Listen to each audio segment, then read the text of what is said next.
friends, welcome to today's section. In this section, I am going to deal with two major diseases like dengue fever and leptospirosis.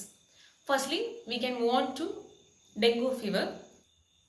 As we all know that dengue fever is a mosquito-borne disease.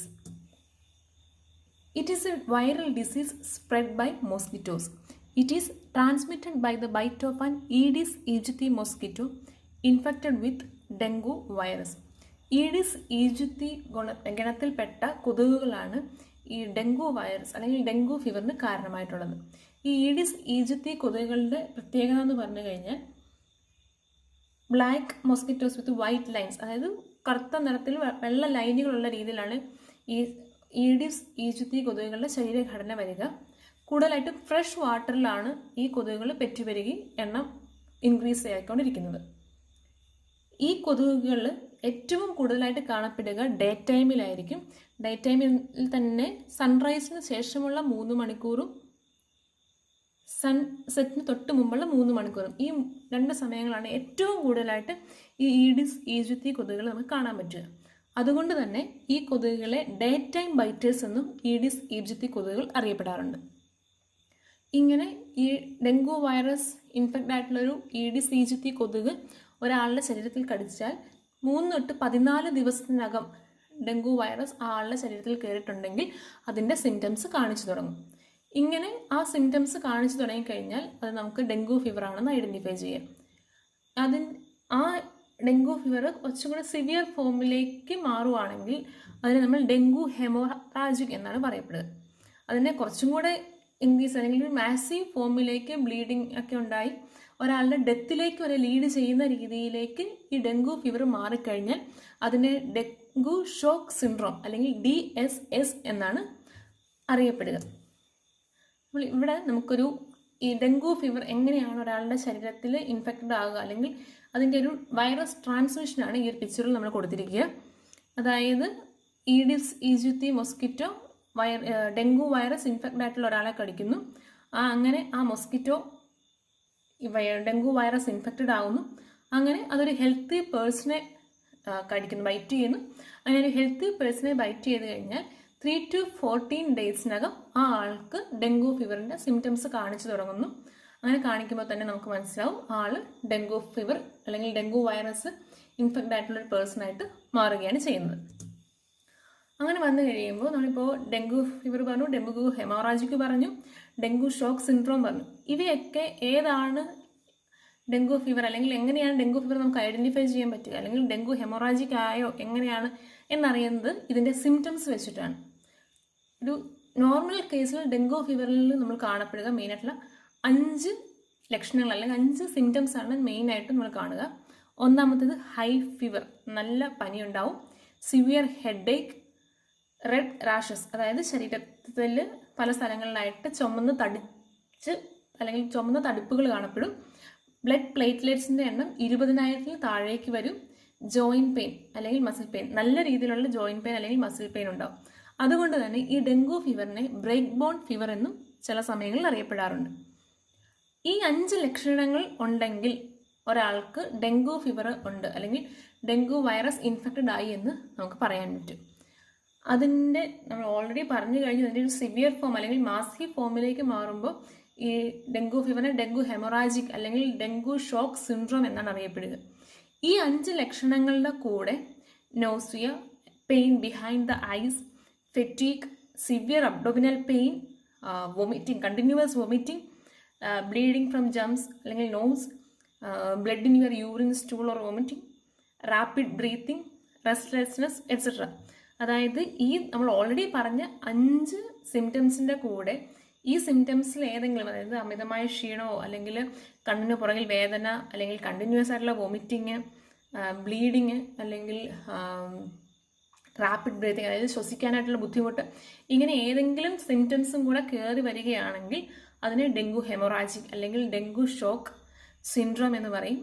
ഇങ്ങനെ dengue shock syndrome എത്തുകയാണെങ്കിൽ അത് ഡെത്തിലേക്ക് വരെ lead ചെയ്യാൻ മാത്രം serious ആയിട്ടുള്ള ഒരു ഫോമാണ് ഈ DSS എന്ന് പറയപ്പെടുക. ഇനി നമുക്ക് അതിൻ്റെ മെയിൻ ആയിട്ടുള്ള റിസ്ക് ഫാക്ടേഴ്സ് അല്ലെങ്കിൽ ആരെയാണ് ഏറ്റവും കൂടുതൽ റിസ്കി ആയിട്ട് അഫക്റ്റ് ചെയ്യുക ഈ ഡെങ്കു ഫീവർ നോക്കുക. ഒന്ന്, living or travelling in tropical areas, അതായത് ഈഡീസ് ഈജിപ്തി കൊതുകുകൾ കൂടുതലായിട്ടും കാണപ്പെടുന്ന സ്ഥലങ്ങളിലേക്ക് യാത്ര ചെയ്യുന്ന ആൾക്കാരെ ഈ ഡെങ്കു ഫീവർ വരാനുള്ള ചാൻസ് കൂടുതലാണ്. സെക്കൻഡ് പറയുക, prior infection with a dengue fever virus. ഇതിനു മുമ്പ് ഡെങ്കു ഫീവർ വന്നിട്ടുള്ള ഒരാൾക്ക് വീണ്ടും ഈ ഡെങ്കു ഫീവർ വരാനും അത് ഡെങ്കു ഹെമോറാജിക്കിലേക്കോ ഡെങ്കു ഷോക്ക് സിൻഡ്രോമിലേക്കോ മാറാനുള്ള ചാൻസസും കൂടുതലായിരിക്കും.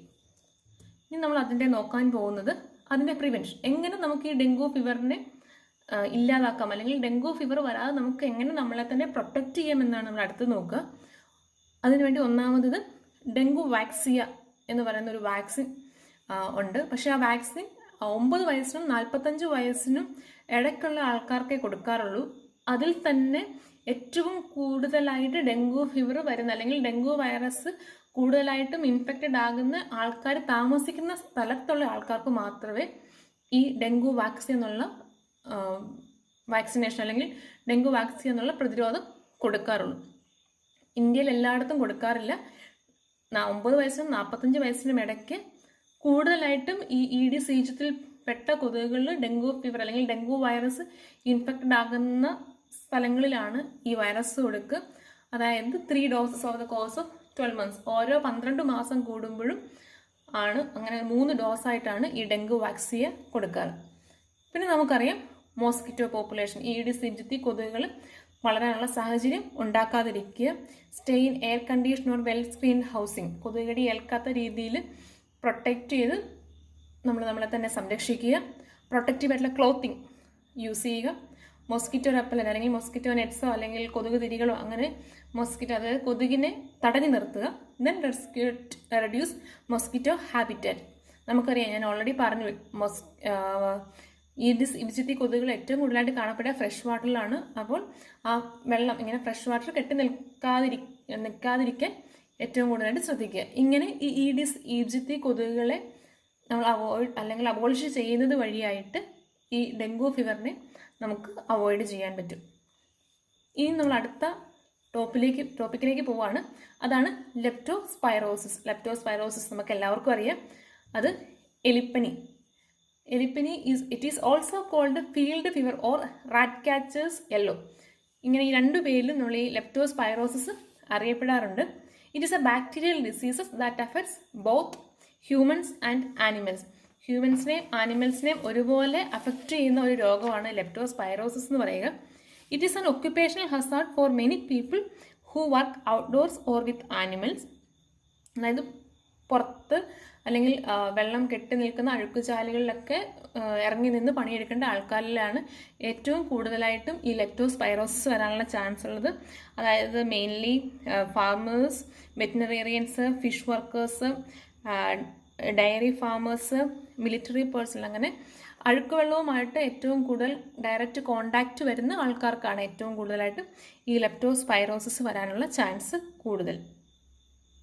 ഇതിൻ്റെ ഏജന്റ് എന്ന് പറയുക a type of spiral shaped bacterium called a leptospira Inter organs.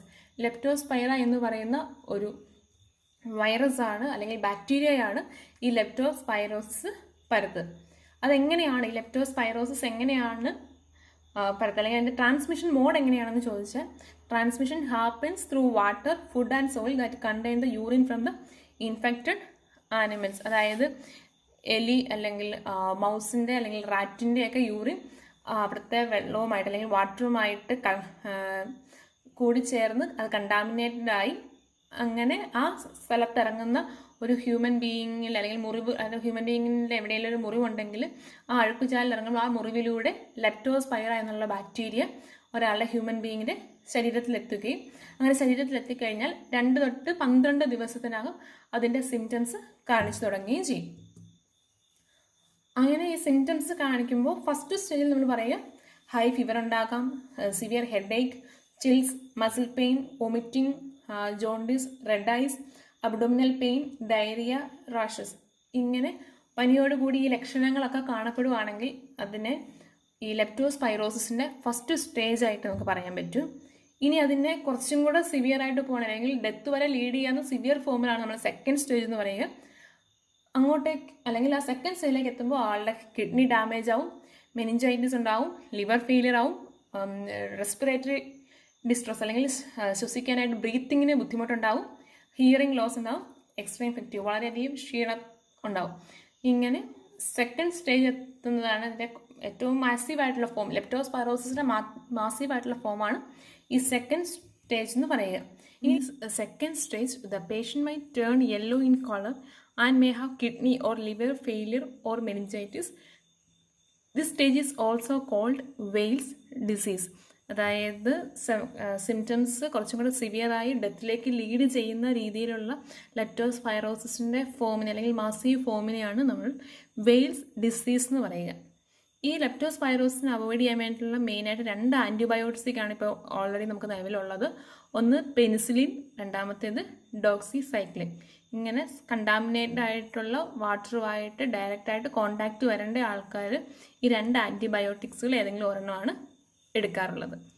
Then നമുക്ക് എങ്ങനെ ഇതിനെ പ്രിവെൻറ്റ് ചെയ്യാം, അല്ലെങ്കിൽ ലെപ്റ്റോസ്പൈറോസിസ് ഇല്ലാതെ അല്ലെങ്കിൽ അതിനെ എങ്ങനെ നമുക്ക് പ്രിവെൻറ്റ് ചെയ്യാം എന്നുള്ളതാണ്. ഒന്ന് നമുക്ക് ഓൾറെഡി പറഞ്ഞു കഴിഞ്ഞു. ലെപ്റ്റോസ്പൈറോസിസ് റാറ്റിൻ്റെ യൂറിൻ കണ്ടാമിനേറ്റഡ് വാട്ടറുമായിട്ട് കൂടിച്ചേർന്ന് അത് ഹ്യൂമൻ ലെപ്റ്റോസ്പൈറോ എന്ന ബാക്ടീരിയ വഴിയാണ് ഈ ലെപ്റ്റോസ്പൈറോസിസ് രോഗം ഉണ്ടാക്കുക. അപ്പോൾ അതിന് ഒന്നാമത്തെ പ്രിവെൻറ്റീവ് മെത്തേഡ് എന്ന് പറയുക ഈ എഫക്റ്റീവായിട്ടുള്ള റാറ്റ് കൺട്രോൾ, എലികളെ എഫക്റ്റീവായിട്ട് കൺട്രോൾ ചെയ്യുക. രണ്ടാമത്തേത് avoiding water that might be contaminated with animal urine. ആനിമൽസിൻ്റെ യൂറിനുമായിട്ട് കോണ്ടാക്ട് ചെയ്യുന്ന രീതിയിലുള്ള കണ്ടാമിനേറ്റുള്ള വാട്ടറുമായിട്ടുള്ള ഹ്യൂമൻ ബീങ്സിൻ്റെ കോണ്ടാക്റ്റ് കഴിവതും ഒഴിവാക്കാൻ നോക്കുക. അങ്ങനെ കണ്ടാമിനേറ്റഡ് വാട്ടറുമായിട്ട് ഡയറക്റ്റായിട്ട് കോണ്ടാക്റ്റ് വേണ്ടി വരുവാണെങ്കിൽ പ്രൊട്ടക്റ്റീവായിട്ടുള്ള ക്ലോത്തിങ് അല്ലെങ്കിൽ footwear should be worn by those who exposed to contaminated water or soil because of the job or recreational activities.